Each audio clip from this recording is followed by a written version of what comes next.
1 botol garam dan makian, istri sampah. Cukup bagimu untuk membuangku ke jalanan tanpa sisa.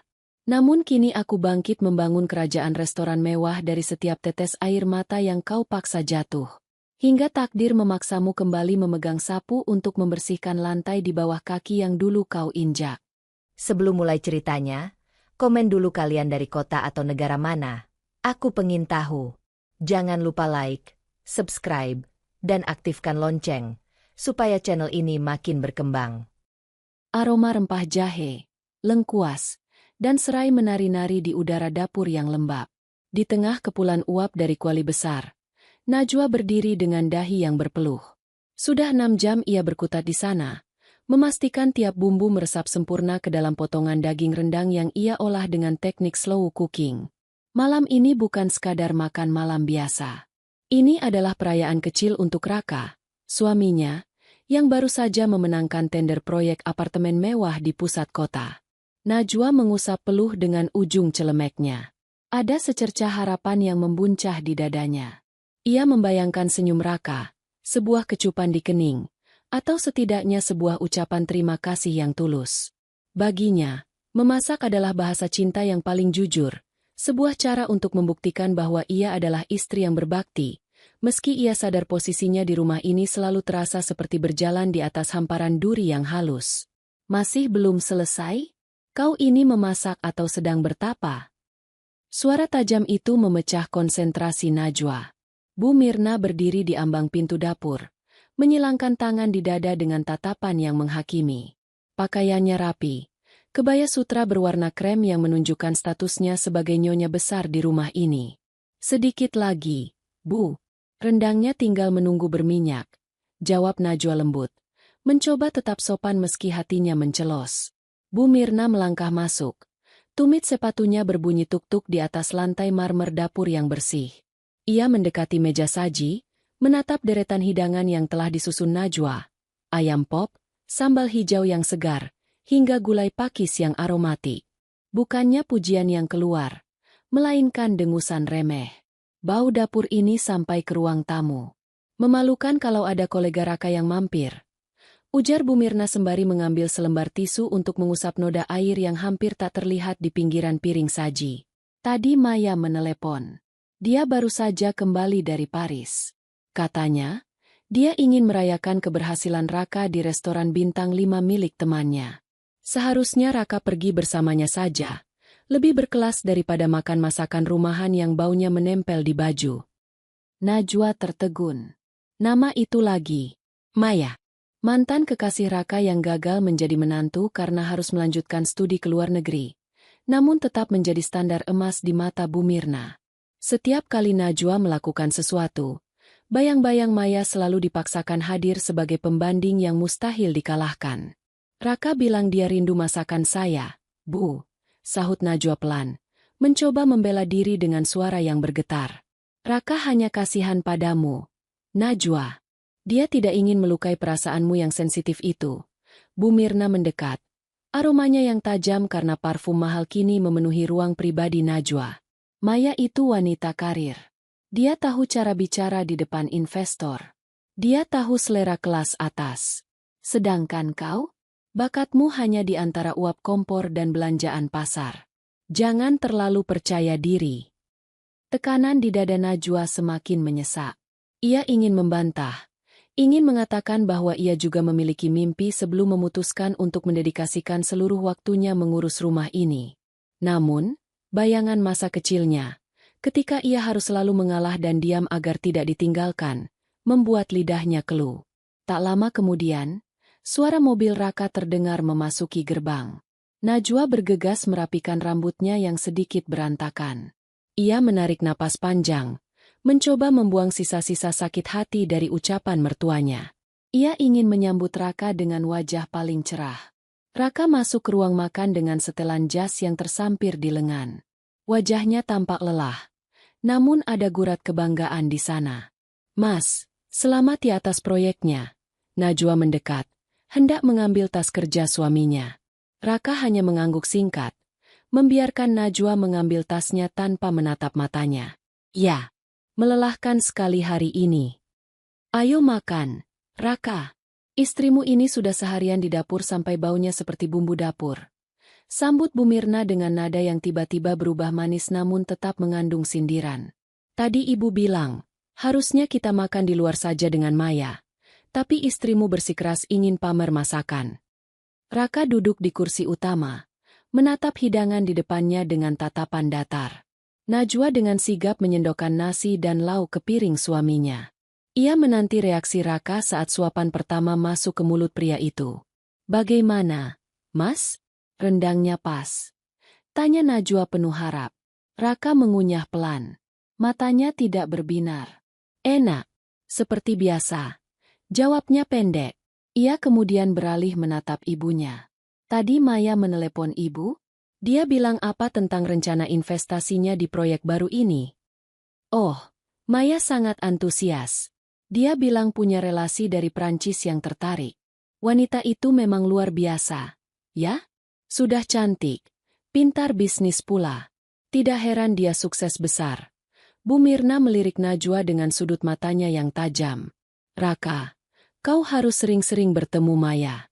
Dia bisa membantumu lebih dari sekadar mengurus urusan perut." Najwa merasa dirinya perlahan memudar di meja makan itu.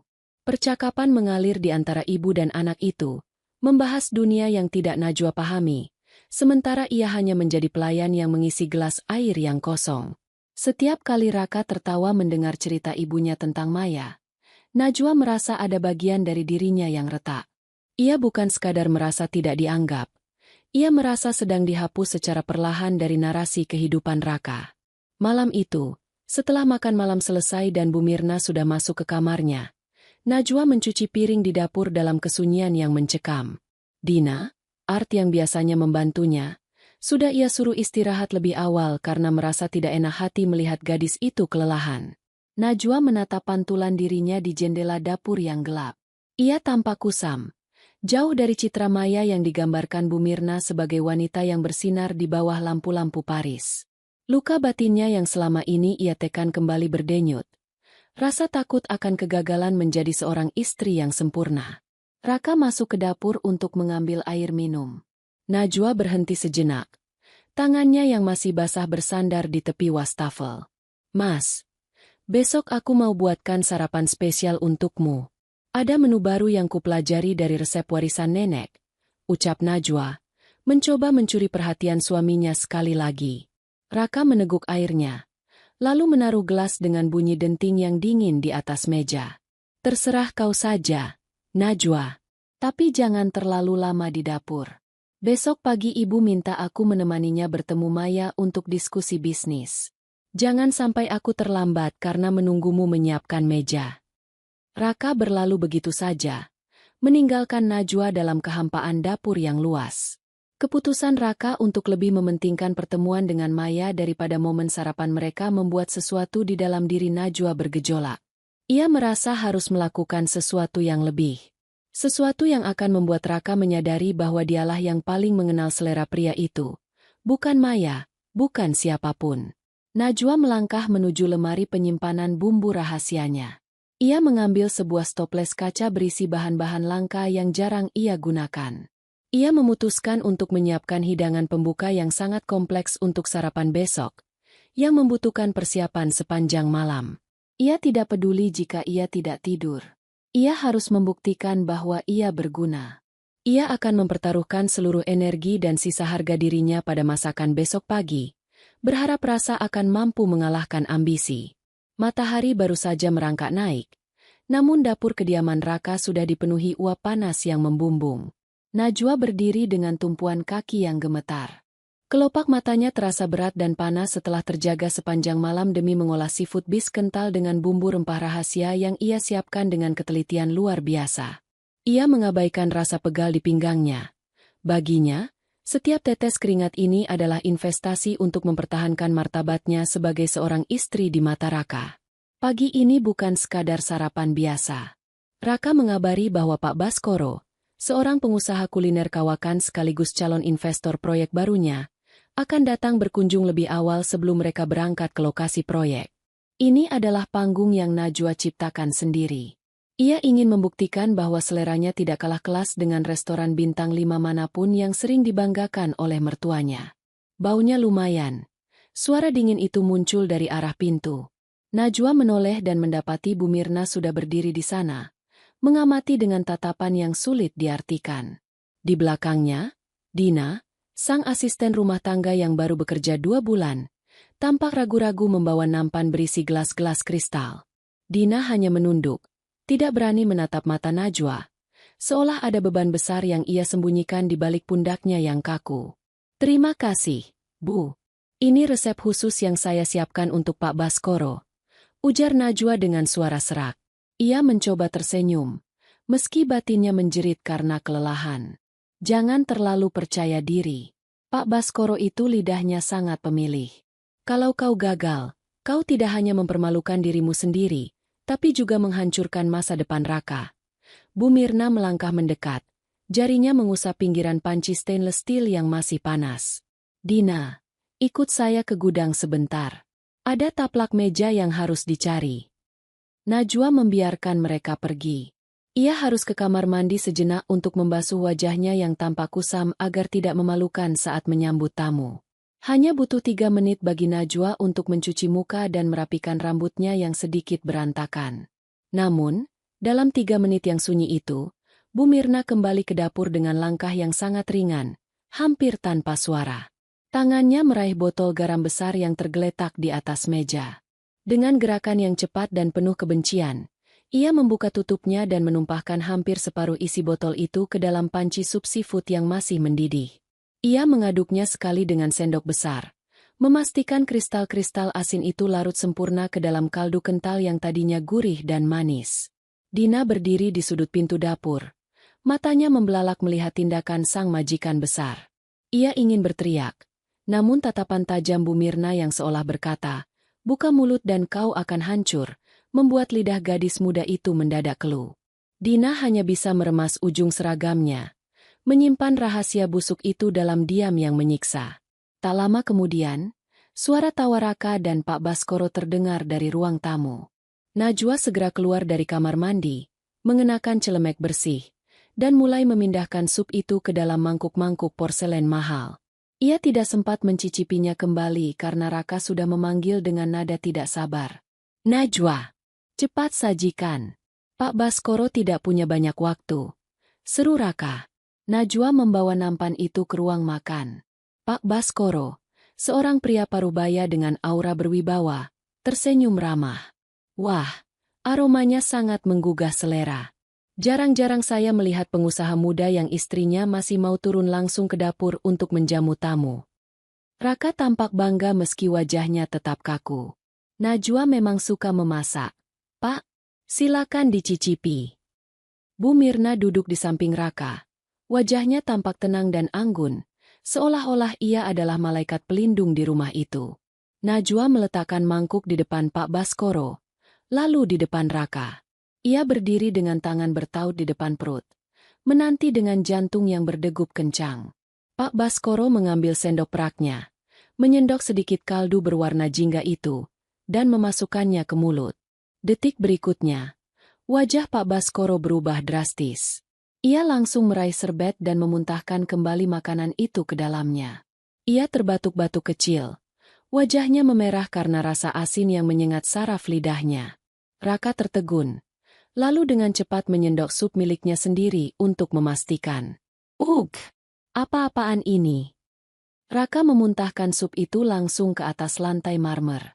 Ia membanting sendoknya hingga menimbulkan denting yang memekakan telinga. "Najwa, kau mau meracuni kami?" Najwa mematung.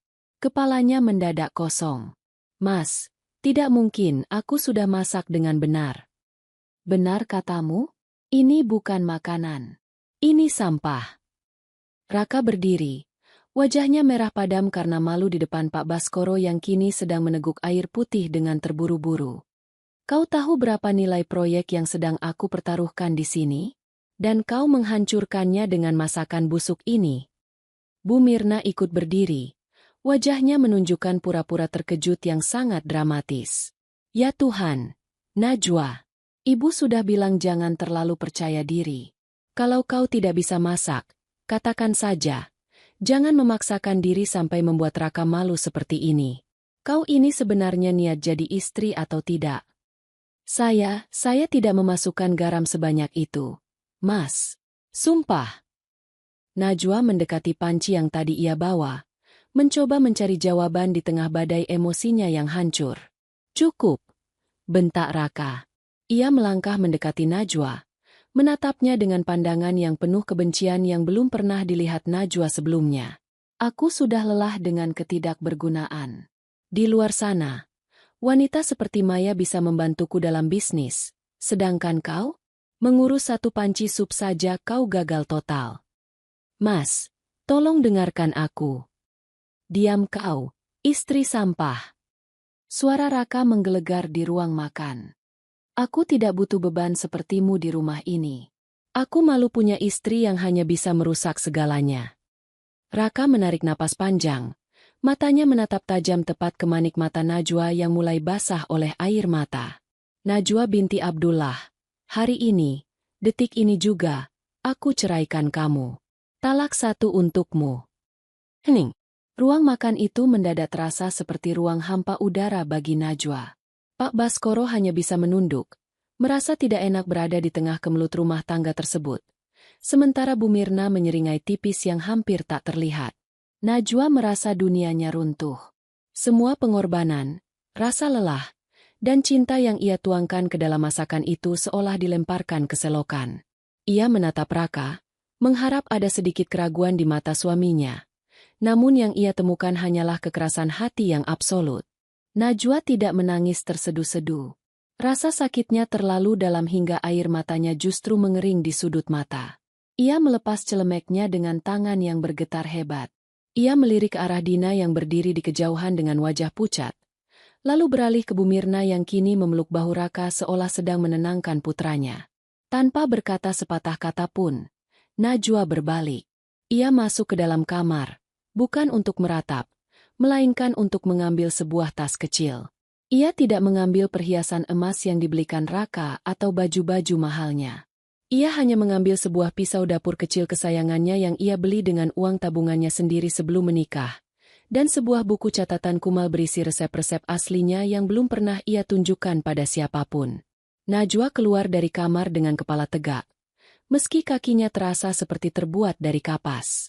Ia melewati Raka dan Bu Mirna tanpa menoleh lagi. Saat mencapai pintu depan, ia berhenti sejenak.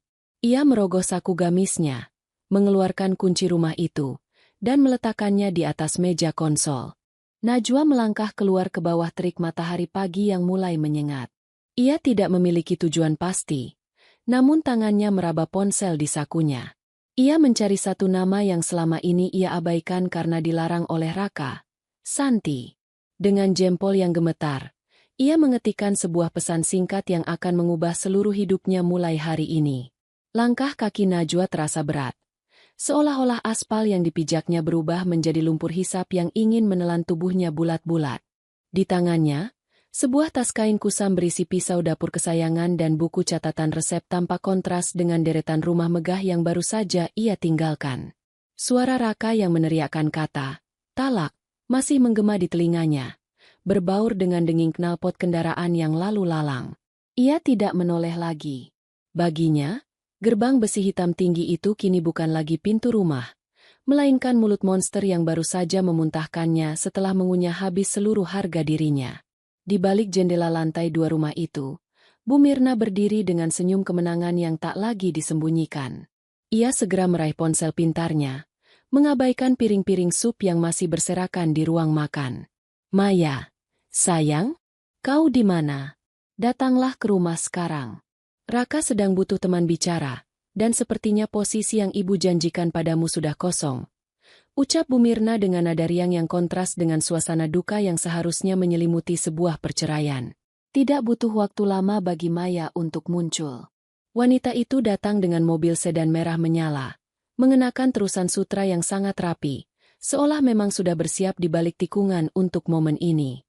Maya masuk ke rumah Raka bukan sebagai tamu, melainkan sebagai penakluk. Ia langsung menghampiri Raka yang masih duduk termangu di meja makan, menatap tumpahan sup yang kini mengering di lantai marmer. Raka, aku turut prihatin. Ibu sudah cerita semuanya. Suara Maya lembut, namun ada nada kepuasan di sana. Ia meletakkan tangannya di bahu Raka, sebuah gestur kepemilikan yang langsung diterima oleh pria itu tanpa penolakan. Dia hampir menghancurkan proyekku. Maya, dia sengaja, geram Raka, mencari pembenaran atas emosinya yang meluap. Sudahlah, mungkin memang dunianya hanya sebatas bumbu dapur yang berantakan. Kau butuh seseorang yang bisa berdiri di sampingmu, bukan di belakangmu hanya untuk mencuci piring, timpal Maya halus.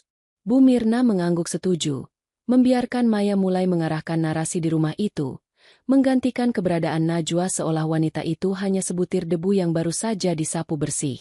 Sementara itu, di sudut kota yang lebih bising dan berdebu, Najwa tersungkur di sebuah bangku kayu panjang. Pandangannya mengabur. Panas matahari dan guncangan emosional yang hebat membuat kesadarannya perlahan menipis. Di depannya, sebuah spanduk kain bertuliskan, "Warung Makan Barokah," bergoyang ditiup angin. Ya Allah, Najwa? Ini kamu. Suara cempreng namun penuh kehangatan itu menarik Najwa kembali dari kegelapan. Santi, wanita bertubuh subur dengan celemek yang penuh noda kunyit, berlari keluar dari warungnya. Santi adalah sahabat Najwa sejak SMA. Satu-satunya orang yang tetap mengirimkan pesan singkat meski Najwa jarang membalas karena dilarang oleh Raka. Bagi Santi, Najwa adalah permata yang salah tempat, dan melihat sahabatnya dalam kondisi hancur seperti ini membuat dadanya sesak. Santi. Hanya itu yang mampu keluar dari bibir Najwa sebelum tubuhnya lunglai ke pelukan sahabatnya. Santi dengan sigap memapah Najwa masuk ke bagian belakang warungnya yang sempit namun bersih. Ia mendudukkan Najwa di sebuah dipan kayu, lalu menyodorkan segelas teh hangat yang aromanya sangat menenangkan. Minum dulu. Jangan bicara apa-apa. Napas dulu. Wah. Ujar Santi tegas namun lembut.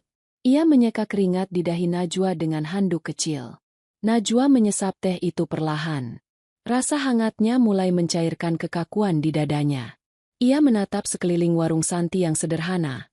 Panci-panci besar, tumpukan piring plastik, dan aroma tumisan bawang yang jujur. Sangat berbeda dengan dapur mewahnya yang terasa dingin dan penuh tekanan.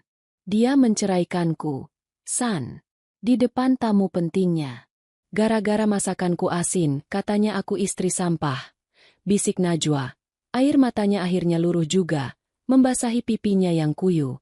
Santi menggebrak meja kecil di samping dipan. Kurang ajar. Aku tahu lidahmu. Wah, kamu tidak mungkin melakukan kesalahan sekonyol itu. Pasti ada yang tidak beres di rumah itu. Najwa terdiam, merenungi ucapan Santi. Bayangan Bu Mirna yang masuk ke dapur sesaat sebelum sup disajikan kembali melintas. Namun, rasa rendah diri yang telah ditanamkan bertahun-tahun oleh mertuanya membuatnya ragu. Apakah ia benar-benar seburuk itu? Apakah ia memang tidak berguna jika tidak berada di samping Raka? Aku tidak punya apa-apa lagi. Santi. Rumah, uang, suami, semuanya hilang dalam satu suapan sup. Najwa meremas buku catatan resep di pangkuannya. Santi duduk di samping Najwa, menggenggam tangan sahabatnya yang kasar karena terlalu banyak bekerja di rumah Raka. Kamu punya tangan ini. Wah, kamu punya otak yang hafal ribuan rasa. Kamu pikir warungku ini bisa bertahan tanpa saran-saranmu dulu lewat telepon? Kamu itu guru masakku, meskipun kamu tidak pernah mau mengakuinya. Najwa menatap tangan-tangannya sendiri. Tangan yang selama ini ia gunakan untuk memuaskan ego orang lain. Ia teringat kembali bagaimana ayahnya dulu selalu memujinya saat ia berhasil memasak sayur lodeh pertama kali, sebelum pria itu pergi meninggalkannya selamanya. Trauma akan pengabaian itu yang membuatnya selalu berusaha menjadi sempurna bagi Raka agar tidak ditinggalkan. Namun ironisnya, kesempurnaan yang ia kejar justru menjadi senjata bagi orang lain untuk menghancurkannya. Malam mulai turun, menyisakan keremangan di warung Santi. Najwa melihat Santi yang mulai kewalahan melayani pelanggan terakhir yang datang. Ada seorang kuli bangunan yang mengeluh bahwa sambal Santi hari ini kurang, nendang. Najwa berdiri dengan perlahan. Rasa lelahnya masih ada, Namun ada percik kecil kemarahan yang mulai membakar rasa sedihnya. Ia berjalan menuju area dapur kecil Santi. Matanya tertuju pada cobek batu yang sudah haus dimakan usia. "San, biarkan aku yang buat sambalnya," ucap Najwa datar. Santi menoleh, terkejut. "Wah, kamu istirahat saja. Kamu baru saja." "Aku butuh melakukan ini agar aku tahu apakah aku benar-benar sudah jadi sampah atau tidak," potong Najwa. Santi terdiam melihat tatapan mata Najwa yang berbeda. Ada luka, tapi ada juga ketegasan yang selama ini tersembunyi. Santi akhirnya mengangguk dan memberikan ruang. Najwa mengambil segenggam cabai rawit, bawang putih, dan sedikit terasi. Ia mulai mengulek dengan gerakan yang sangat presisi. Setiap tekanan ulekan itu seolah-olah adalah cara ia mengeluarkan rasa sakit hatinya. Ia mencampurkan sedikit perasan jeruk limau dan sejumput gula aren, sebuah teknik yang selalu ia sembunyikan karena Bu Mirna hanya menyukai rasa yang standar dan membosankan. Saat sambal itu disajikan kepada pelanggan, pria kuli itu menyuapnya dengan lahap, lalu matanya berbinar. "Mbak Santi, ini sambal terbaik yang pernah saya makan seumur hidup. Kok rasanya bisa beda begini?" Najwa yang berdiri di balik sekat bambu mendengar ucapan itu. Dadanya bergetar. Untuk pertama kalinya setelah bertahun-tahun, ia merasakan pengakuan yang tulus, bukan tuntutan. Santi mendekati Najwa setelah pelanggan itu pergi. "Lihat, sampah tidak bisa menghasilkan rasa seperti itu." "Wah." Najwa menunduk, menatap pisau dapur kecil yang menyembul dari tasnya. Ia mengambil keputusan kecil di dalam hatinya. Ia merobek selembar kertas dari buku catatannya, menuliskan sesuatu yang ia sebut sebagai menu balas dendam, namun ia segera melipatnya rapat-rapat dan menyimpannya di dalam saku. "Santi, besok pagi, ajari aku bagaimana cara mengelola uang hasil jualan. Aku tidak mau hanya memasak. Aku ingin tahu bagaimana cara membangun sebuah kerajaan dari meja kayu ini," bisik Najwa dengan suara yang tak lagi bergetar. Santi tersenyum lebar. Meski ia tahu jalan di depan akan sangat terjal bagi seorang wanita yang baru saja dibuang tanpa bekal. Amar tidurnya di rumah Raka. Namun, anehnya, di sini, di dapur sempit milik Santi, Najwa merasa napasnya lebih panjang. Kemarin adalah hari kehancuran, namun pagi ini, ia merasa seperti sebutir benih yang baru saja dipaksa pecah oleh tanah yang keras. Keputusan untuk belajar mengelola uang dari Santi bukan sekadar cara bertahan hidup, melainkan bentuk pemberontakan diam-diam terhadap label istri tidak berguna yang disematkan Raka padanya. "Wah, jangan bengong. Itu bawang merahnya sudah mulai gosong," seru Santi sambil mengaduk kuali besar berisi soto ayam. Najwa tersentak. Ia segera mengecilkan api dan mengangkat gorengan bawang yang mulai berwarna coklat pekat. "Maaf, San. Aku cuma terpikir, apa benar orang-orang mau makan masakanku kalau mereka tahu aku ini siapa?" Santi meletakkan sodetnya, menatap Najwa tajam. "Siapa kamu?" "Kamu Najwa, perempuan yang punya lidah emas. Bukan Najwa si mantan istri siapa itu. Orang kesini cari rasa, bukan cari silsilah keluarga. Sekarang, buatkan sambal bajak yang kamu bilang semalam. Kita tes hari ini." Najwa mengangguk. Ia mulai mengulek. Ia tidak menggunakan resep standar warung makan pada umumnya. Ia menambahkan sedikit irisan kulit jeruk purut dan rahasia kecil pada terasi yang dibakarnya secara perlahan. Baginya, setiap ulekan adalah cara ia menghancurkan rasa sakitnya, mengubahnya menjadi sesuatu yang bisa dinikmati orang lain. Sementara itu, di ruang makan megah yang kini terasa dingin, Raka duduk berhadapan dengan Maya. Di tengah meja, tersedia sarapan mewah hasil pesanan dari restoran hotel bintang 5 yang dibawa oleh Maya. Bu Mirna duduk di ujung meja, tersenyum lebar menatap Maya yang tampak anggun dengan blus sutranya. "Ini baru namanya sarapan, Raka. Berkelas, penyajiannya cantik, dan yang paling penting, tidak bikin tekanan darah naik karena keasinan," ujar Bu Mirna sambil melirik sinis ke arah kursi kosong yang biasanya ditempati Najwa. Raka memotong omelet di piringnya. Rasanya sempurna, presisi, dan datar. "Ya, Bu. Enak," jawab Raka pendek. Namun, ada sesuatu yang mengganjal di kerongkongannya. Omelet itu lembut, tapi ia merindukan tekstur telur dadar crispy dengan irisan daun bawang melimpah yang biasanya dibuatkan Najwa setiap pagi. Ia merindukan aroma nasi goreng kencur yang baunya memenuhi seisi rumah. Raka, kenapa melamun? Oh ya, hari ini aku sudah buat janji dengan Pak Baskoro lagi. Kita harus meyakinkan dia bahwa insiden kemarin hanya kesalahan teknis dari mantanmu itu, kata Maya sambil mengoles selai rotinya dengan gerakan elegan. Aku akan fokus ke bisnis. Maya, masalah makanan itu urusan sepele, sahut Raka, mencoba meyakinkan dirinya sendiri.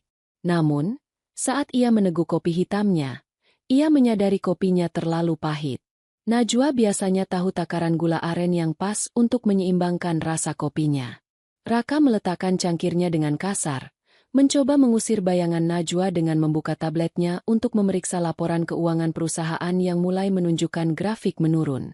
Kembali ke warung Santi, seorang pemuda dengan kamera mirrorless yang tergantung di lehernya masuk. Namanya Bayu, seorang food vlogger lokal yang dikenal dengan ulasannya yang jujur dan tajam. Bayu adalah sosok yang bisa membuat sebuah warung antre panjang atau justru tutup dalam semalam hanya dengan satu unggahan. Mbak, pesan menu andalan di sini. Katanya ada resep baru. Tanya Bayu sambil mulai menyalakan kameranya. Santi sempat ragu, namun Najwa memberikan kode lewat tatapan mata. Najwa sendiri yang menyajikan piring berisi nasi hangat, ayam goreng bumbu rempah, dan sambal bajak buatannya. Ia menunduk, menutupi wajahnya dengan kerudung yang ditarik sedikit ke depan. Tak ingin wajah istri yang dicerai itu tertangkap kamera. Bayu mulai mencicipi. Pada suapan pertama, ia terdiam. Ia tidak langsung bicara ke kamera. Ia mengambil suapan kedua, lalu ketiga dengan lebih lahap. Gila! Gumam Bayu pelan. Ia menoleh ke arah kamera. Teman-teman, ini bukan sekadar sambal. Ini ada ledakan rasa yang belum pernah saya temukan di restoran bintang 5 sekalipun. Keseimbangan antara pedas, gurih, dan aroma jeruknya ini jenius. Siapa yang masak ini, Mbak? Santi menunjuk ke arah dapur. Namun Najwa sudah lebih dulu bersembunyi di balik tirai. Bayu tidak menyerah. Ia mengambil foto estetis dari hidangan tersebut dan mengunggahnya ke media sosial dengan caption, menemukan permata tersembunyi di pinggiran kota. Sambal, air mata. Begitu saya menyebutnya karena rasanya seolah punya cerita. Dalam hitungan jam, unggahan itu dibagikan ribuan kali. Notifikasi di ponsel Santi tidak berhenti berbunyi. Sore harinya, warung Barokah yang biasanya hanya dikunjungi kuli bangunan, tiba-tiba dipenuhi oleh anak muda bermotor dan orang-orang berpakaian rapi yang turun dari mobil. Mereka semua mencari sambal air mata. Najwa berdiri di balik sekat dapur. Tangannya gemetar melihat antrean yang mengular. Ada rasa takut yang menyeruak. Takut jika kesuksesan ini akan menarik perhatian orang-orang dari masa lalunya. Namun, saat ia melihat Santi yang tersenyum lebar sambil menghitung lembaran uang ribuan yang mulai menumpuk di laci, Najwa merasa ada sesuatu yang mengeras dalam dirinya. Malam itu, setelah warung tutup, Najwa tidak langsung beristirahat.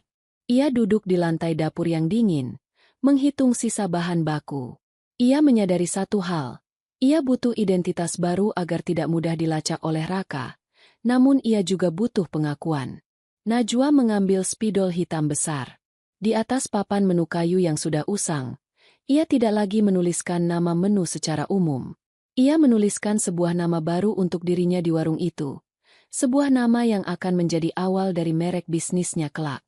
Ia mengambil risiko kecil malam itu dengan mengubah sistem pembayaran di warung Santi menjadi sistem deposit untuk pesanan besok. Sebuah langkah berani untuk memastikan modal mereka berputar lebih cepat, tanpa berkonsultasi lebih dulu dengan Santi yang masih terlelap karena kelelahan. Pagi itu, uap panas dari panci-panci besar di warung Santi seolah menjadi tabir pelindung bagi Najwa. Sejak sistem deposit yang ia terapkan secara sepihak semalam mulai berjalan, suasana warung berubah total. Orang-orang tidak lagi berdesakan tanpa arah. Mereka datang dengan kupon di tangan, memastikan porsi, sambal air mata, mereka aman. Santi sendiri sampai harus mempekerjakan seorang anak muda tetangga untuk membantu mencuci piring karena aliran pelanggan yang tak kunjung putus. Najwa berdiri di depan ulekan batu besarnya. Bahunya pegal, jari-jarinya perih terkena minyak cabai. Namun ada kepuasan aneh yang merayap di dadanya setiap kali melihat laci uang Santi penuh. Namun, di tengah keriuhan itu, rasa cemas tetap mengintai. Ia merasa seperti seorang pelarian yang sedang membangun menara di tengah alun-alun kota. Megah, namun sangat mudah ditemukan. Wah, ada pelanggan di meja nomor 4. Dia tidak mau pakai kupon. Maunya bicara langsung dengan Koki yang buat sambal ini. Bisik Santi dengan wajah pucat. Matanya melirik ke arah luar. Najwa mengelap tangannya pada celemek kusam. Sudah kubilang, San, aku tidak mau keluar. Bilang saja Kokinya sedang sibuk. Masalahnya, dia bukan pelanggan biasa. Wah, dia datang pakai mobil mewah yang parkirnya sampai menutup setengah jalan depan. Dan, aku kenal wajahnya. Itu Pak Baskoro, lanjut Santi. Suaranya hampir hilang tertelan deru penggorengan.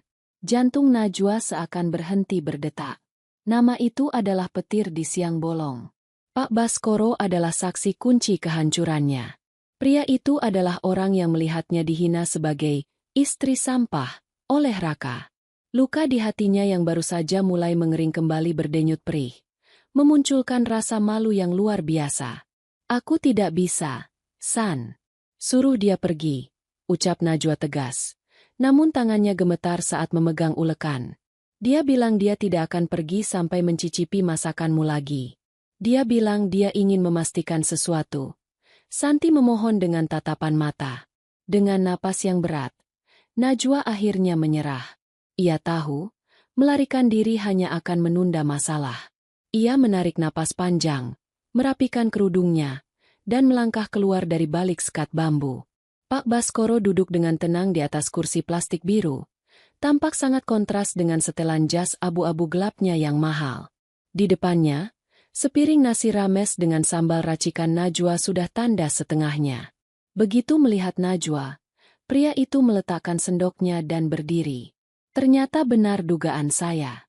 Lidah saya tidak pernah berbohong, ujar Pak Baskoro dengan suara baritonnya yang berwibawa. Tidak ada nada menghina di sana, hanya kekaguman yang jujur. Najwa menunduk, tak berani menatap mata pria yang dulu pernah ia jamu di meja makan marmernya. Mohon maaf atas ketidaknyamanan waktu itu. Pak, masakan saya waktu itu memang tidak layak. Pak Baskoro terkekeh pelan. Sebuah suara yang terdengar hangat namun penuh selidik. Setelah mencicipi sambal ini, saya sadar bahwa kejadian di rumah Raka tempo hari adalah sebuah anomali. Mustahil orang yang bisa menciptakan keseimbangan rasa sekompleks ini bisa menumpahkan sebotol garam secara tidak sengaja. Ada yang tidak beres di rumah itu. Tapi itu bukan urusan saya. Pria itu mencondongkan tubuhnya ke depan. Najwa, saya sedang mencari mitra untuk konsep restoran baru saya. Saya butuh tangan yang punya jiwa, bukan sekadar koki yang bekerja berdasarkan sop. Saya menawarkan kerja sama besar. Saya siapkan tempatnya, modalnya, dan manajemennya. Kamu hanya perlu membawa resep dan namamu. Dunia seolah berputar bagi Najwa. Tawaran ini adalah tangga menuju langit. Sebuah kesempatan untuk keluar dari lubang kemiskinan dan membuktikan diri. Namun, di saat yang sama, rasa takut mencekiknya. Jika saya menerima ini, semua orang akan tahu saya di mana. Raka akan tahu, bisik Najwa, lebih kepada dirinya sendiri. Justru itu intinya, bukan? Pak Baskoro menyilangkan tangannya. Raka sedang kesulitan mencari investor setelah proyek apartemennya tersendat karena masalah internal. Jika kamu muncul dengan restoran mewah di bawah naungan saya, kamu bukan lagi mantan istri yang dia buang. Kamu adalah pesaing bisnisnya. Kamu adalah ancaman bagi egonya. Pilihan itu menghantam batin Najwa dengan keras. Di satu sisi, ia ingin tetap tersembunyi, hidup tenang di warung Santi, dan mengubur masa lalunya dalam-dalam. Namun, di sisi lain, bayangan wajah Bu Mirna yang menyeringai dan kata-kata, istri sampah, dari Raka terus berputar seperti kaset rusak di kepalanya. Bisakah ia hidup dengan rasa takut selamanya? Ataukah ia harus menggunakan rasa sakit itu sebagai bahan bakar untuk membakar habis kesombongan mereka? Saya butuh waktu untuk berpikir, Pak, jawab Najwa. Suaranya terdengar lemah di antara suara bising jalanan. Waktu adalah kemewahan yang tidak dimiliki pebisnis. Najwa. Tapi saya akan beri kamu waktu sampai besok pagi. Pak Baskoro mengeluarkan sebuah kartu nama berwarna emas dari sakunya dan meletakkannya di atas meja kayu yang berminyak. Pikirkan baik-baik. Apakah kamu ingin terus bersembunyi di dapur sempit ini? Atau berdiri di dapur yang akan membuat mantan suamimu berlutut memohon meja cadangan? Setelah Pak Baskoro pergi, Najwa kembali ke dapur. Ia tidak melanjutkan memasak. Ia duduk di sudut, menatap kartu nama emas itu. Santi mendekat, tidak berani bertanya, hanya memegang bahu sahabatnya itu sebagai bentuk dukungan. Najwa merasakan tekanan emosional yang luar biasa. Ia merasa seperti berdiri di tepi tebing. Jika ia melompat, ia bisa terbang atau hancur berkeping-keping. Pikirannya melayang pada Raka, yang mungkin saat ini sedang menikmati makan malam mewah bersama Maya, tanpa tahu bahwa wanita yang dia buang sedang memegang kunci menuju kejatuhannya. Malam harinya, saat warung sudah gelap dan hanya diterangi lampu jalan yang temaram, Najwa mengambil buku catatan resepnya. Ia membuka halaman paling belakang yang masih kosong. Dengan tangan yang mantap, ia merobek kartu nama Pak Baskoro menjadi 2 bagian, namun ia tidak membuangnya. Ia menempelkan potongan kartu itu di halaman terakhir bukunya dengan sisa nasi yang ia lumatkan sebagai perekat. Ia kemudian mengambil ponselnya, mencari nomor yang tertera di sana, dan mengetikkan sebuah pesan singkat yang hanya berisi 1 kata, tanpa penjelasan lebih lanjut, lalu segera mematikan ponselnya seolah takut akan konsekuensi dari jarinya sendiri. Suasana di kantor pusat Raka Properti biasanya dipenuhi dengan hiruk-pikuk aktivitas karyawan yang penuh semangat. Namun pagi ini, kesunyian yang mencekam menggantung di udara seperti kabut tebal. Raka duduk di balik meja eksekutifnya, menatap layar monitor yang menampilkan grafik berwarna merah menyala. Saldo kas perusahaannya merosot tajam ke titik yang paling mengkhawatirkan sejak ia mendirikan bisnis ini 5 tahun lalu. Pikirannya kalut. Keputusan Pak Baskoro untuk menarik diri setelah insiden makan malam itu ternyata bukan sekadar gertakan. Mundurnya investor kawakan tersebut memicu efek domino. Bank mulai meninjau ulang suku bunga pinjamannya, dan beberapa subkontraktor mulai menagih pembayaran yang tertunda. Raka, kenapa wajahmu ditekuk begitu? Seharusnya kau senang. Kita baru saja mendapatkan akses ke Global Crypto Real Estate. Suara Maya memecah keheningan. Ia melangkah masuk dengan gaya angkuh, menjinjing tas bermerek yang harganya setara dengan gaji 1 tahun karyawan senior di sana. Maya meletakkan sebuah dokumen di atas meja Raka. Ini kesempatan kita, Raka. Jika kau memindahkan sisa dana proyek apartemen ke investasi ini, dalam 3 bulan kita akan mendapatkan keuntungan 3 kali lipat. Pak Baskoro akan menyesal telah meremehkanmu. Raka memijat pelipisnya. Maya, ini hampir setengah dari dana operasional. Jika ini gagal, proyek apartemen itu akan mangkrak. Kita bisa digugat oleh para pembeli unit. Maya mendekat, mengusap bahu Raka dengan lembut. Namun matanya memancarkan ketegasan yang manipulatif. Kau ingin tetap menjadi pengusaha kelas menengah yang takut mengambil risiko? Pak Baskoro mundur karena dia pikir kau tidak punya pendirian. Tunjukkan padanya bahwa kau bisa sukses tanpa dia. Aku sudah memeriksa profil perusahaannya. Mereka berbasis di luar negeri. Ini aman. Raka menatap dokumen itu.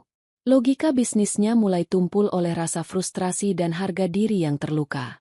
Ia merindukan ketenangan yang dulu selalu ada di rumahnya. Teh hangat dan kalimat penenang dari Najwa yang selalu mengingatkannya untuk tetap membumi. Namun, egonya segera menepis bayangan itu. Baginya, Najwa hanyalah masa lalu yang melumpuhkan ambisinya. Dengan tangan yang sedikit gemetar, Raka meraih pena dan membubuhkan tanda tangan pada lembar persetujuan investasi tersebut. Ia tidak menyadari bahwa ia baru saja menyerahkan kunci rumahnya kepada pencuri. Sore harinya, tekanan untuk Raka tidak berkurang saat ia pulang ke rumah. Bu Mirna sudah menunggunya di ruang tengah dengan tumpukan brosur hotel berbintang dan daftar tamu undangan. Wajah wanita itu tampak berseri-seri. Sama sekali tidak menyadari bahwa fondasi ekonomi keluarganya sedang retak. Ibu sudah bicara dengan Maya tadi siang. Kami sepakat bulan depan adalah waktu yang tepat untuk pertunangan, dan bulan berikutnya pernikahan, ujar Bu Mirna tanpa basa-basi.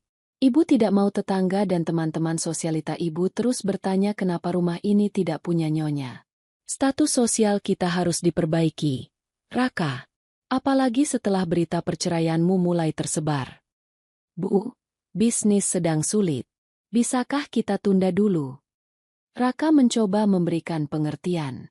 Bu Mirna langsung meletakkan brosur itu dengan kasar. Justru karena bisnis sedang sulit, kau harus menikahi Maya. Keluarga Maya punya koneksi luas. Menikah dengannya adalah pernyataan bahwa kau masih kuat, masih kaya. Kalau kau menunda, orang-orang akan berpikir kau bangkrut. Kau mau ibu menanggung malu? Raka terdiam. Ia merasa terjepit di antara tuntutan ibunya yang haus akan pengakuan sosial dan manipulasi Maya yang berkedok dukungan bisnis. Rasa sesak di dadanya semakin menjadi. Di rumah ini, ia tidak lagi menemukan tempat untuk bersandar. Yang ada hanyalah tuntutan demi tuntutan.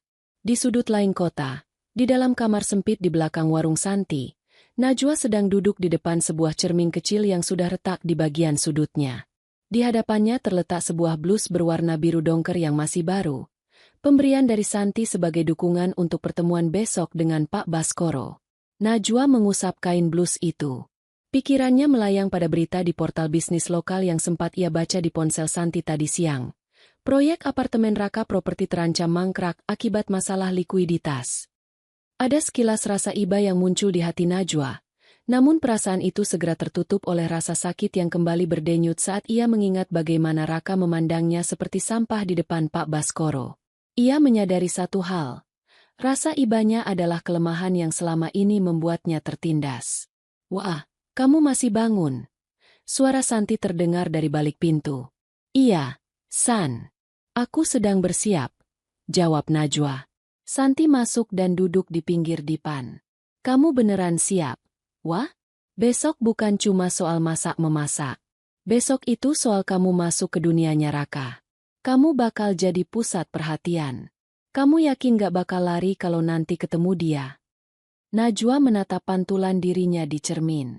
Wajahnya yang dulu selalu terlihat kuyu dan penuh ketakutan, kini mulai menunjukkan garis-garis ketegasan. Matanya tidak lagi kosong. Aku sudah lari seumur hidupku, San. Kali ini, kalaupun aku harus hancur, aku ingin hancur saat sedang berjuang, bukan saat sedang melayani orang yang tidak menghargaiku, bisik Najwa. Konflik batinnya masih berkecamuk. Ia merasa seperti seorang pengkhianat bagi dirinya yang dulu penyabar. Namun ia juga merasa telah lahir kembali. Ia tahu bahwa menerima tawaran Pak Baskoro berarti ia akan menjadi musuh bagi pria yang pernah ia cintai sepenuh hati. Namun, bayangan ibunya yang selalu mengalah hingga akhir hayat membuat Najwa sadar bahwa kesabaran tanpa batas hanyalah nama lain dari penghancuran diri. Malam itu, sebelum mematikan lampu, Najwa mengambil buku resepnya. Ia tidak menuliskan resep baru. Sebaliknya, ia mengambil sebuah foto pernikahan kecil yang terselip di halaman tengah. Satu-satunya benda dari rumah Raka yang terbawa secara tidak sengaja. Tanpa keraguan, Najwa menyobek foto itu tepat di bagian tengah, memisahkan gambarnya dan gambar Raka. Ia tidak membuang sobekan gambar Raka. Ia melipatnya kecil-kecil dan memasukkannya ke dalam dompetnya, di tempat yang paling tersembunyi. Ia melakukan itu bukan sebagai kenangan, melainkan sebagai pengingat pahit yang harus ia bawa setiap kali ia merasa ingin menyerah. Sebuah tindakan kecil yang ia rasa perlu untuk menjaga api kemarahannya tetap menyala. Meski ia tahu itu adalah cara yang sangat berisiko untuk memotivasi diri. Blus biru dongker itu terasa sedikit kaku di bahu Najwa. Seolah kain itu sendiri sedang menyesuaikan diri dengan tubuh wanita yang baru saja mengganti kulit lamanya. Di depannya, sebuah bangunan setengah jadi dengan perancah bambu berdiri kokoh. Debu semen dan aroma kayu potong memenuhi udara. Namun bagi Najwa, ini adalah wangi kebebasan. Di atas pintu masuk, sebuah papan sementara bertuliskan, Lentera, terpasang miring. Nama itu adalah pilihannya. Sebuah cahaya kecil yang ia harap tidak akan pernah padam lagi oleh tiupan badai manapun. Jangan hanya menatap tembok. Restoran tidak berdiri karena lamunan. Sebuah suara bariton yang tajam menginterupsi pemikiran Najwa. Seorang pria dengan kemeja putih yang lengannya digulung hingga siku melangkah mendekat. Ia adalah Andra, pria yang diperkenalkan Pak Baskoro sebagai chef eksekutif sekaligus mentor yang akan mengawal transisi Najwa. Andra memiliki tatapan mata yang seolah bisa membedah teknik memotong seseorang hanya dalam sekali lihat. Bagi Andra, dapur bukan tempat untuk perasaan, melainkan tempat untuk presisi. Ia berada di sana untuk memastikan Najwa tidak hanya menjadi orang yang bisa masak, tapi seorang profesional yang mampu memimpin pasukan di balik kompor. Maaf, Chef. Saya hanya masih merasa ini seperti mimpi, sahut Najwa pelan. Andra berhenti tepat di depan Najwa, lalu menyerahkan sebuah pisau dapur chef's knife yang berat dan berkilau. Mimpi itu gratis, tapi investasi Pak Baskoro tidak. Pegang ini. Saya ingin lihat bagaimana tanganmu bekerja dengan alat yang benar, bukan pisau warung yang sudah tumpul itu. Najwa menerima pisau itu. Beratnya berbeda. Keseimbangannya sempurna. Namun, saat ia mulai mengiris bawang merah di atas meja kerja darurat, tangannya sedikit gemetar.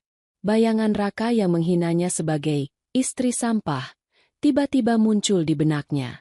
Trauma itu masih ada, mengendap di dasar hatinya seperti ampas kopi yang pahit. Kamu ragu, tegur Andra. Suaranya dingin tanpa ampun. Kalau kamu memotong dengan keraguan, hasilnya tidak akan pernah konsisten. Di Lentera, kita tidak melayani rasa kasihan.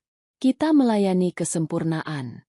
Buang emosimu ke tempat sampah, atau keluar dari sini sekarang. Najwa menarik napas dalam. Ia teringat sobekan foto Raka di dompetnya.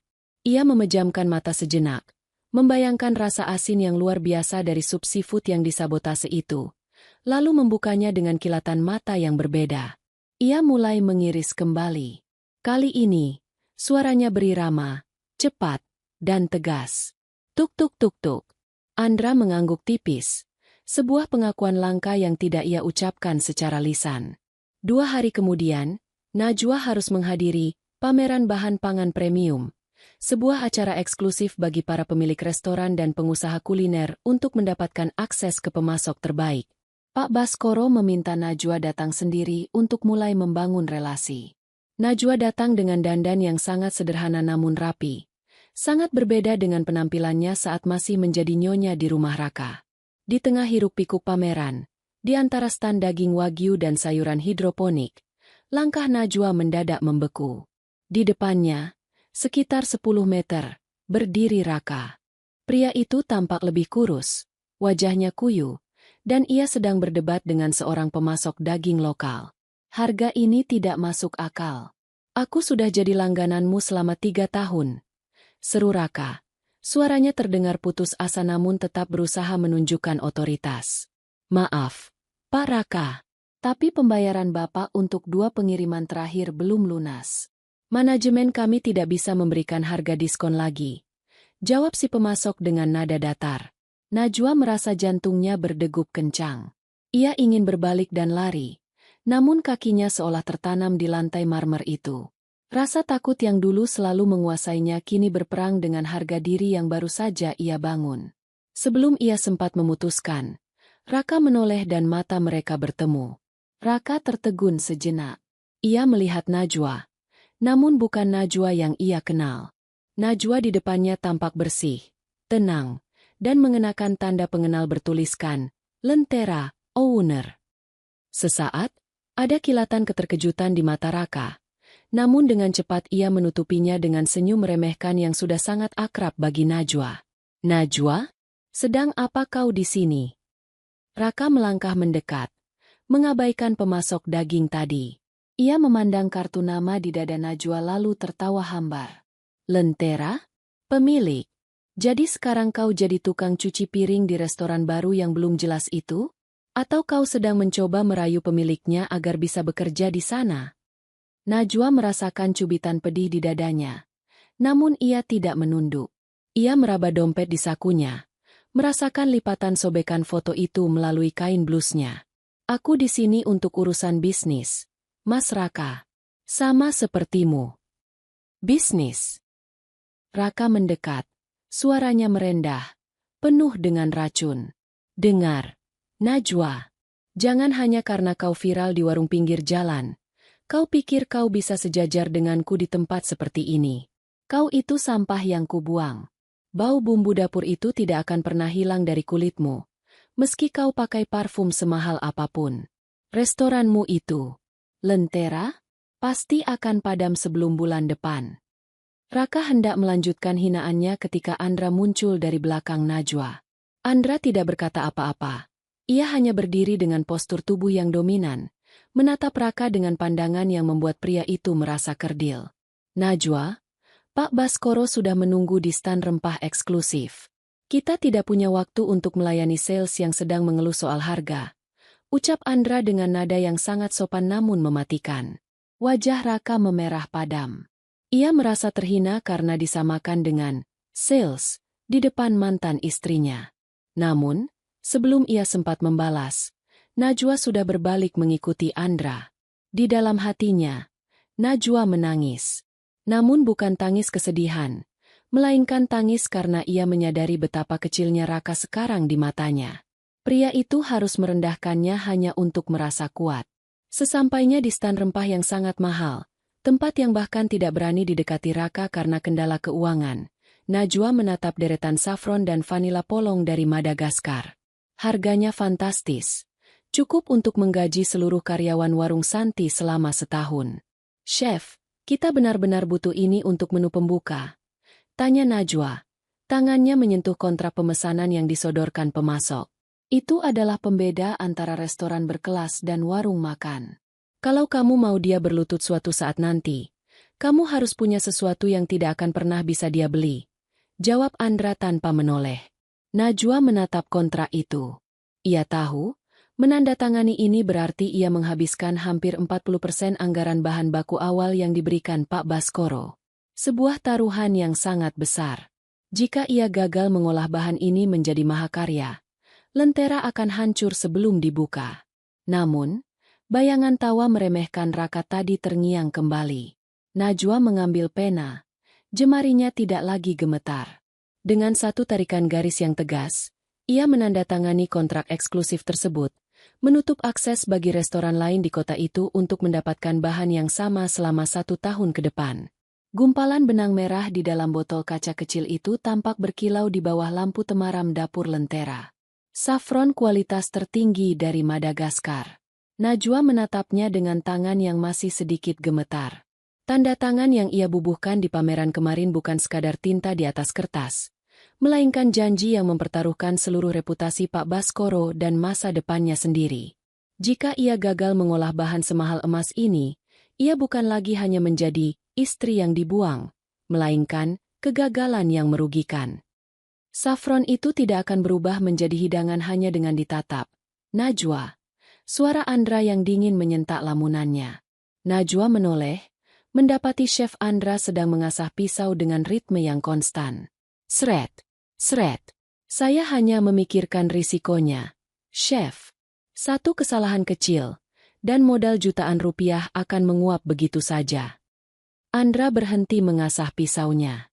Ia menatap Najwa dengan mata tajam yang seolah bisa menembus lapisan pertahanan batin wanita itu. Ketakutanmu itu adalah bumbu paling beracun di dapur. Kau masih memasak dengan mental seorang budak yang takut dipukul majikannya. Buang pikiran itu. Kau adalah pemilik tempat ini. Bahan-bahan ini bukan beban. Mereka adalah senjatamu. Najwa menelan ludah. Kata-kata Andra keras. Namun ia tahu ada benarnya. Di balik ketegasannya, Andra adalah satu-satunya orang, selain Santi, yang menolak untuk memperlakukannya seperti korban. Namun, bayangan wajah Raka yang merendahkannya di pameran kemarin masih membekas seperti luka bakar yang belum sembuh. Sementara itu, di kantor pusat Raka Properti yang mulai terasa sepi, Raka duduk dengan dasi yang sudah ditarik lepas. Di depannya berdiri Hendra, sepupu Maya yang selama ini ia percayai sebagai manajer investasi untuk dana cadangan perusahaan. Apa maksudmu dengan Tidak bisa ditarik, Hendra? Suara Raka bergetar, bukan karena sedih, tapi karena amarah yang tertahan. Hendra hanya mengangkat bahu dengan wajah tanpa dosa. Pasar sedang crash. Raka. Investasi global kripto yang kita masukkan kemarin ternyata terkena skandal pencucian uang. Akunnya dibekukan oleh otoritas internasional. Aku sudah bilang ada risiko, kan? Kau tidak bilang risikonya adalah kehilangan seluruh dana operasional proyek apartemen. Raka menggebrak meja. Sialan, itu uang muka dari para pembeli. Maya, yang berdiri di sudut ruangan dengan menyilangkan tangan, tampak tidak sedingin biasanya. Ada kilat kegelisahan di matanya, namun ia tetap berusaha tenang. Raka, jangan salahkan Hendra sepenuhnya. Kau sendiri yang menandatangani persetujuan itu. Kita harus cari jalan keluar lain. Jalan keluar apa lagi, Maya? Bentak Raka. Pak Baskoro sudah menutup pintu. Bank sudah memberikan peringatan terakhir. Rekening perusahaanku hampir nol. Maya tidak menjawab. Ia justru melirik ke arah Hendra. Sebuah tatapan rahasia yang tidak tertangkap oleh mata Raka yang sedang kalut. Di saat Raka berada di titik nadir, orang-orang terdekatnya mulai menyiapkan skoci untuk menyelamatkan diri mereka sendiri, meninggalkan Raka sendirian di kapal yang sedang karam. Kembali di dapur lentera, tekanan emosional Najwa mencapai puncaknya. Ia mencoba membuat risotto dengan infus saffron tersebut sebagai menu uji coba. Namun, setiap kali ia mengaduk beras arborio di dalam kaldu, ia teringat bagaimana Raka memaki masakannya sebagai sampah. Tangannya kaku. Rasa takut gagal membuatnya kehilangan insting terhadap rasa. Berhenti. Andra tiba-tiba berada di sampingnya, mematikan kompor dengan kasar. Najwa tersentak. Ada apa, Chef? Masakanmu hambar. Bukan karena kurang bumbu, tapi karena tidak ada nyawanya. Andra mengambil sendok, mencicipi sedikit kaldu, lalu membuangnya ke tempat cuci piring. Kau memasak untuk membuktikan pada suamimu bahwa kau berharga, bukan? Itu salah besar. Selama kau memasak untuk orang yang membencimu, kau tetap akan menjadi bayang-bayang. Najwa menunduk. Air mata mulai menggenang. Lalu saya harus memasak untuk siapa? Saya tidak punya siapa-siapa lagi. Andra memegang bahu Najwa, memaksanya untuk mendongak. Masaklah untuk anak perempuan kecil yang dulu pernah bangga karena berhasil memasak sayur lodeh untuk ayahnya. Masaklah untuk Najwa yang ingin berdiri tegak tanpa bantuan siapapun. Rasa sakitmu itu, jangan jadikan beban. Jadikan itu api. Berikan rasa sakit itu pada setiap suapan yang akan dimakan orang-orang nanti, agar mereka tahu bahwa di balik keindahan restoran ini, ada wanita yang sudah melalui neraka. Najwa tertegun. Kalimat Andra merobek selubung ketakutan yang menyelimutinya. Ia teringat kembali pada masa kecilnya, pada rasa bangga yang murni sebelum dunia orang dewasa dan pernikahan menghancurkannya.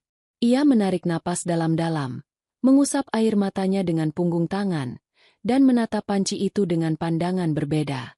Malam itu, Najwa tidak pulang ke rumah Santi. Ia meminta izin untuk tetap berada di dapur lentera. Ia mematikan lampu-lampu besar, menyisakan lampu kecil di area kerjanya. Dalam kesunyian, ia mulai bereksperimen lagi. Ia tidak mengikuti buku resep standar. Ia mulai mencampurkan teknik fine dining yang diajarkan Andra dengan rasa, kejujuran, dari warung pinggir jalan. Ia mengambil segenggam rempah tradisional yang biasa ia gunakan di warung Santi, lalu memadukannya dengan teknik ekstraksi modern untuk saffron mahalnya. Sebuah perpaduan yang sangat tidak lazim, berisiko merusak rasa mahal saffron dengan aroma rempah lokal yang kuat. Di ambang pintu dapur, Andra memperhatikan dalam diam. Ia melihat Najwa mulai bekerja dengan ritme yang tenang namun mematikan. Najwa sedang melakukan sesuatu yang gila. Ia mencampurkan bumbu rendang yang telah didekonstruksi dengan saus krim Prancis untuk mendampingi seafood mahalnya. Najwa tahu, jika perpaduan ini gagal, ia akan dianggap sebagai koki amatir yang tidak mengerti esensi bahan mewah. Namun, ia merasa perlu melakukan ini. Ia mengambil porsi kecil bumbu yang sedang ia racik, lalu memasukkannya ke dalam wadah kecil bertutup rapat. Ia menyelipkannya ke dalam sakunya. Ia berencana membawa sampel racikan liar ini besok pagi ke hadapan Pak Baskoro tanpa melalui persetujuan Chef Andra terlebih dahulu. Sebuah langkah yang bisa saja membuat Andra marah besar dan membatalkan bimbingannya. Namun Najwa merasa ini adalah satu-satunya cara untuk menemukan lenteranya sendiri. Pena di tangan Najwa terasa jauh lebih berat daripada pisau dapur manapun yang pernah ia pegang. Di hadapannya, beberapa lembar dokumen tebal dengan materai yang sudah tertata rapi menanti sebuah goresan tinta. Ruangan kantor Pak Baskoro yang dingin dan beraroma kayu cendana itu mendadak terasa sesak. Najwa melirik ke arah Chef Andra yang berdiri di sudut ruangan dengan tangan bersedekap. Mentornya itu tidak memberikan senyuman, hanya sebuah anggukan kecil yang seolah berkata, "Ini adalah jalan yang kau pilih, jangan berani-berani untuk gemetar." Semalam, Najwa telah melakukan sebuah pemberontakan kecil dengan membawa sampel saus fusion miliknya langsung ke hadapan Pak Baskoro tanpa izin Andra. Risiko itu terbayar. Pak Baskoro sangat menyukai keberanian rasa yang ditawarkan Najwa, yang disebutnya sebagai rasa luka yang matang. Namun, keberhasilan itu membawa beban baru di pundak Najwa. Menandatangani kontrak ini berarti ia secara resmi bukan lagi seorang istri yang terabaikan, melainkan direktur utama dari restoran mewah yang akan menjadi sorotan publik. Silakan, Najwa. Dengan tanda tangan ini, Lentera bukan lagi sekadar bangunan setengah jadi, tapi sebuah entitas bisnis yang sah, ujar Pak Baskoro dengan nada tenang namun penuh penekanan. Najwa menarik napas dalam, memejamkan mata sejenak, dan menyapukan tinta hitam itu di atas kertas. Detik itu juga, ia merasa sebuah rantai di kakinya putus, namun sebuah beban baru mendarat di bahunya. Di sisi lain kota, di kawasan perumahan elit yang selama ini menjadi benteng kesombongan Bu Mirna, suasana justru mencekam. Sebuah mobil sedan hitam dengan stiker logo sebuah bank swasta terparkir tepat di depan gerbang. Beberapa pria berseragam rapi dengan wajah tanpa ekspresi berdiri di sana, membawa papan pengumuman besar yang bertuliskan, "Tanah dan bangunan ini disita." Raka berdiri di teras rumah dengan kemeja yang kusut dan mata merah karena kurang tidur. Di sampingnya, Bu Mirna terduduk lemas di kursi rotan. Tangannya yang gemetar memegang dadanya yang terasa sesak. Wajah wanita itu yang biasanya dipenuhi riasan mahal kini tampak pucat dan menua 10 tahun dalam semalam. "Raka, katakan pada mereka ini salah paham. Bilang kalau Maya akan membantu kita," rintih Bu Mirna dengan suara serak. Raka tidak menjawab. Ia berulang kali mencoba menghubungi nomor ponsel Maya, namun hanya suara operator yang menyambutnya. Maya, wanita yang selama ini dipuji ibunya sebagai penyelamat status sosial, mendadak menghilang bak ditelan bumi sejak Hendra mengonfirmasi bahwa dana investasi mereka menguap total. Pesan terakhir dari Maya hanya berisi kalimat dingin.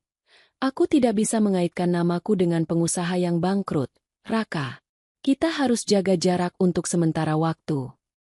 "Maya tidak akan datang, Bu," bisik Raka akhirnya.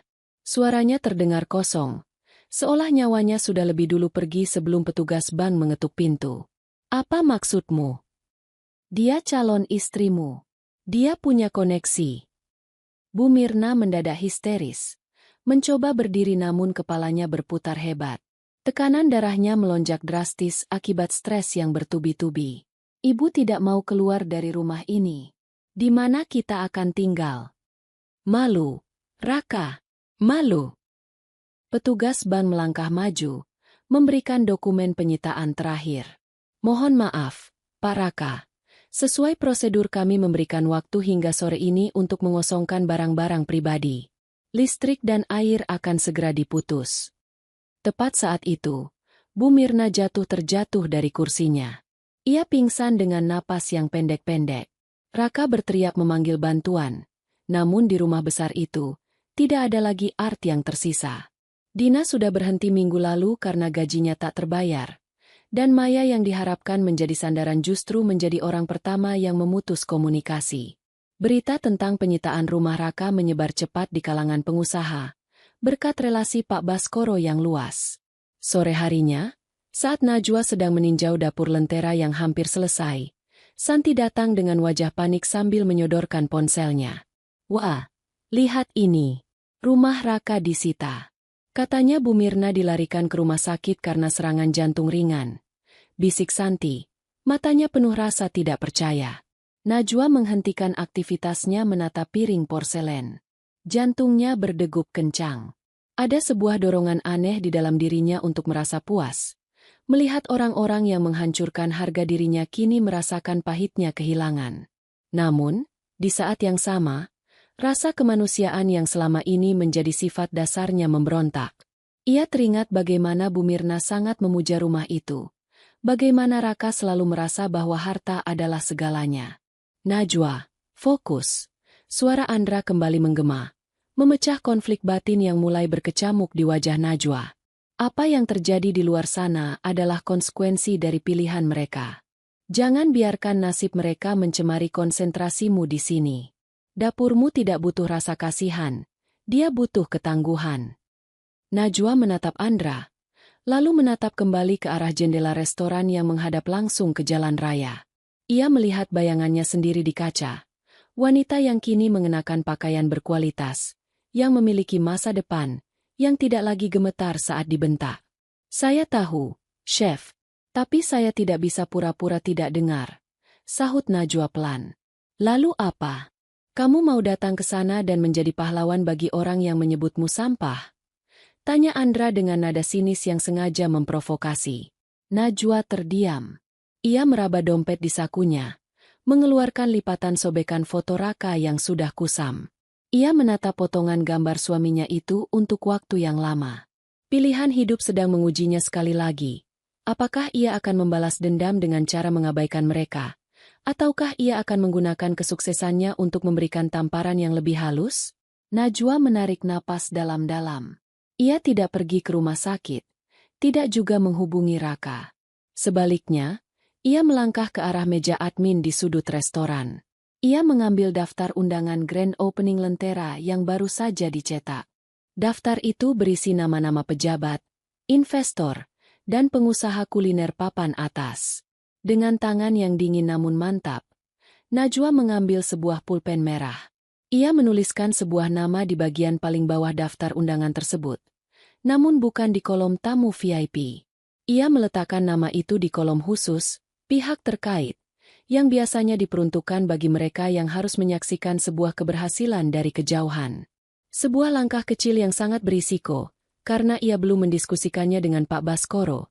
Namun Najwa merasa ia perlu memastikan bahwa pada hari kemenangannya nanti, orang yang membuangnya harus hadir untuk melihat sendiri apa yang mereka sebut sebagai sampah. Hujan rintik membasahi kaca besar restoran Lentera, menciptakan aliran air yang tampak seperti air mata yang jatuh tak berkesudahan. Najwa berdiri di tengah ruangan yang kini sudah hampir sempurna. Kursi-kursi beludru berwarna krem, meja kayu jati yang dipoles mengilap, dan peralatan makan perak yang tersusun presisi. Namun, hatinya tetap terasa berat. Berita tentang penyitaan rumah Raka dan sakitnya Bu Mirna masih menyisakan ganjalan di dadanya. Sebuah rasa kasihan yang ia benci, sebuah sisa dari Najwa yang lama, yang selalu merasa bertanggung jawab atas kebahagiaan orang lain. Mbak Najwa. Suara kecil yang ragu-ragu itu berasal dari pintu belakang restoran, area masuk bagi para staf. Najwa menoleh dan mendapati seorang wanita muda dengan kerudung kusam dan wajah yang tampak letih. Itu Dina, mantan art di rumah Raka yang dulu sering membantunya di dapur sebelum semuanya hancur. Penampilan Dina saat ini mencerminkan betapa parahnya kondisi di rumah lama